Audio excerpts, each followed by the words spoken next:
Սահմանադրությունը ասում է, որ վճռաբեկ դատարանը ունի երկու կարևորագույն լիազորություն. ապահովել միատեսակ պրակտիկա, այսինքն նախադեպեր ընդունել, որ ընդհանրապես պետք է այսպես մեկնաբանվի դրույթը, որ քննիչները պետք է ունենան այսպիսի պարտականություններ իրավունքները օրինակ հարգելու համար, որտեղ վճռաբեկ դատարանը իրավունքի դատարան է։ Ինչի համար եմ այս պնդումը կատարում, որտեղ սահմանադիրը երկրորդ լիազորությունը, որ նախատեսել է վճռաբեկ դատարանի համար, կոչվում է հիմնարար իրավունքների եւ ազատությունների խախտումների վերացում։ Հիմա ինձ մեկը կարող է ասել, վճռաբեկ դատարանը գլխավոր դատախազի տեղակալի բողոքը ընդունելով վարույթ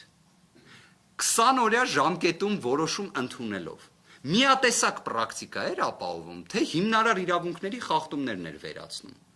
Մենք ներկայացրել էինք մեր բողոքում հիմնարար իրավունքների խախտումների վերացման խնդրանք։ Իդեպ հիմքն էլ օգտագործել էինք վճռաբեկ դատարանի միատեսակ պրակտիկա ապահովելուն ուղղված հենց վճռաբեկ դատարանի հակակոռուպցիոն պալատի որոշումը։ Այսինքն մենք խնդրում էինք, որ վճռաբեկ դատարան ձեր իսկ կողմից ընդունված որոշումը քննիչները, դատախազները, դատավորները չեն հարգում։ Եկեք պաշտպանեք ձեր իսկ որոշումը։ Վճռաբեկ դատարանը դա վարույթ չի ընդունում։ Այս որոշմամբ հիմա միատեսակ պրակտիկայի ապահովում, թե հիմնարար իրավունքների խախտումների վերացում էիք ապահովում։ Իդեպ հստակ ասեմ, ոչ այնա, ոչ մյուսն է, որտեղ արդյունքում վճռաբեկ դատարանը մերժել է գլխավոր դատախազի տեղակալի բողոքը, որտեղ դա վաղեմությունը անցած դատական ակտի վերաբերյալ է։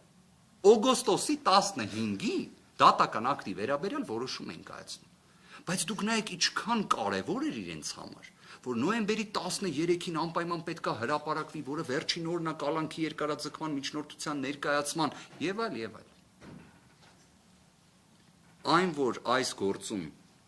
քաղաքական հետապնդման բաղադրիչը անհերքելի է, անվիճելի է, մրցակցությունից դուրս է, կարծում եմ բոլորի համար ակնհայտ է։